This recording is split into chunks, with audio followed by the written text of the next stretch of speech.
loading on track number 1 for a trip around Walt Disney's Magic Kingdom. All aboard! Hello everyone, welcome back to Disney 24/7. Here it's Disney all the time, and today we are currently leaving California to go to the biggest Disneyland attraction in Utah. Now you may be thinking to yourself, wait a minute, Disneyland is in California. There's no Disney parks in Utah, and you'd be correct. But unless you're watching this months in the future, Disneyland is still currently closed for the pandemic, so Utah will simply have to do. However, there is some good news as Hong Kong Disneyland has just opened, with Disneyland USA and Paris as well as Disney World to all be opening in less than a month from now in mid-July. And how fitting that Disneyland in California will be opening on July 17th, its official 65th anniversary. And by the way, I called it. I think that July is a reasonable guess for when the parks will reopen, but we'll just have to wait and see. Also, expect Downtown Disney to reopen before Disneyland and Disney California Adventure. Take this with a grain of salt because again, it's just my opinion and nothing has been confirmed by Disney. Until now. Now for details on how to get reservations, you can look up other YouTube channels. But as of right now, it appears we are getting close because the rocks are turning orange, which means we are almost there.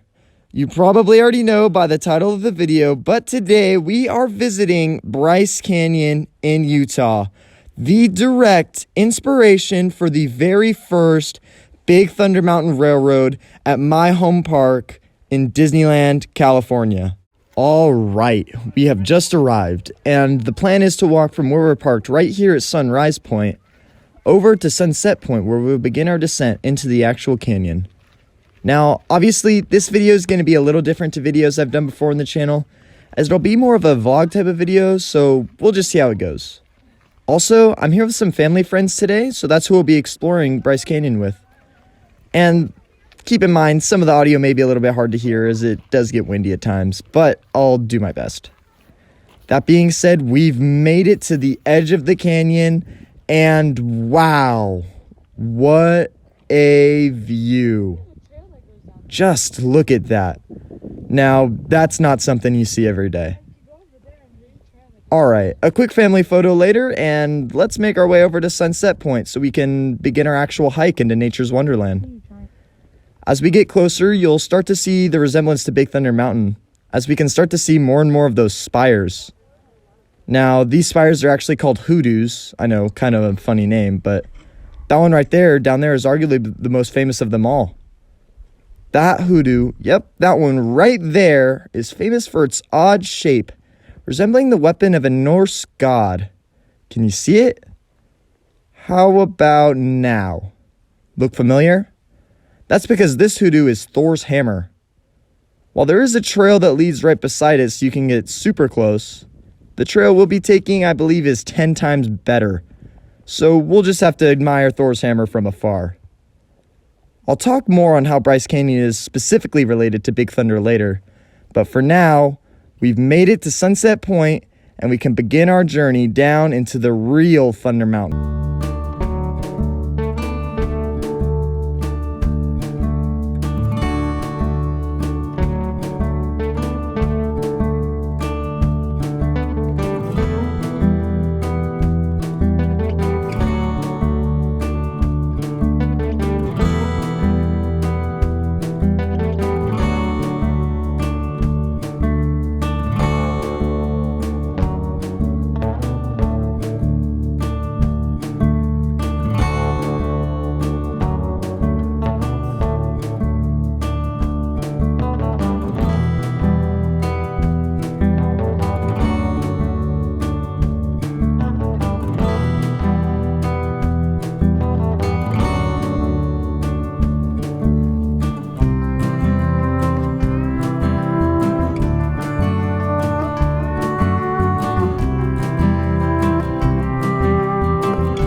Tony Baxter was the lead Imagineer who worked on Big Thunder Mountain, and he was inspired by Bryce Canyon, Utah. So when you come here and you see the hoodoos, as they're called, which are the spires, that is Thunder Mountain.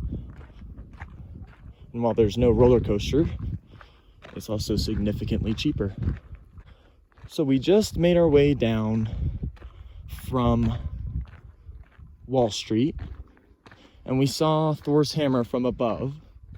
And we're making this loop right now so that we go back from sunset over to sunrise.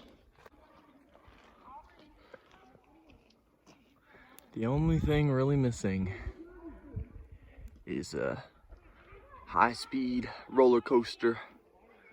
The wildest ride in the wilderness.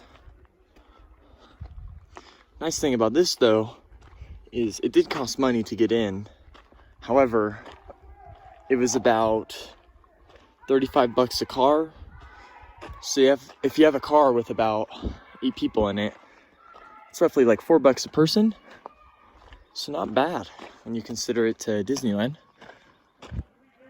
And really just can't beat this. Well imitated, but can't beat the original. Bryce Canyon was named after Ebenezer Bryce, and it was, in fact, the inspiration for the first ever Thunder Mountain in Disneyland, California. Every other Thunder Mountain in the world is inspired by Monument Valley.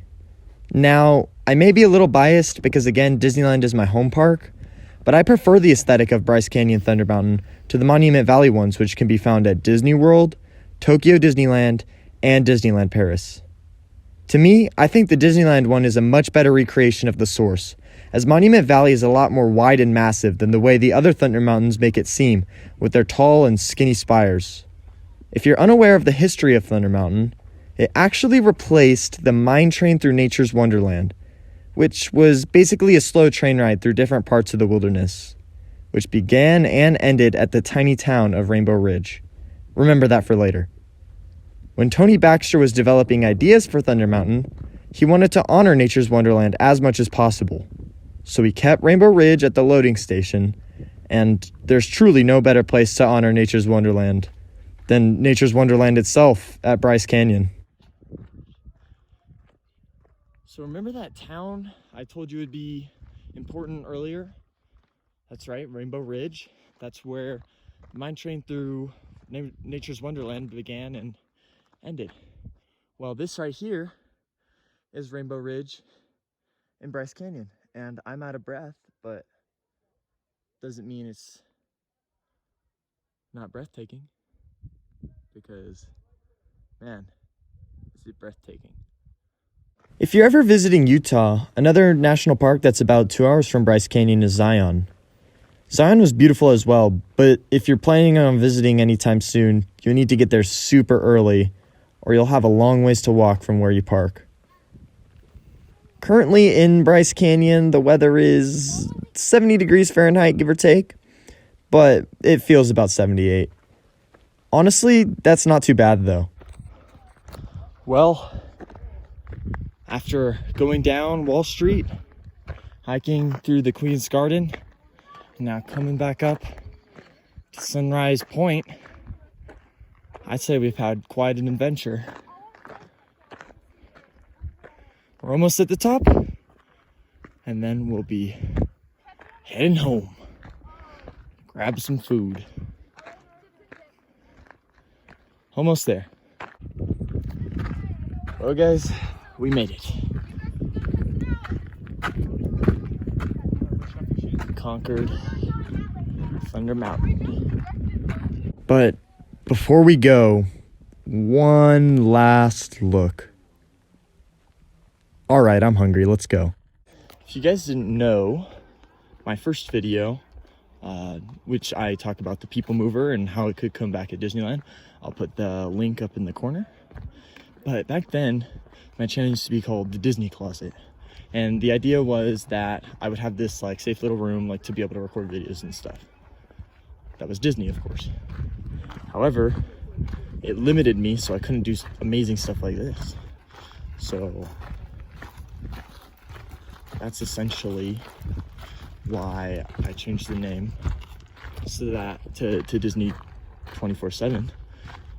Here's Disney all the time, so that I could do amazing stuff like this. Right, Owen? Yes, sir. Thank you guys so much for watching this video, and you made it to the very end. If you liked it, let me know by pressing the like button and subscribe to stay up to date on all my uploads. I honestly loved Bryce Canyon, and if you ever get the chance, you should really check it out.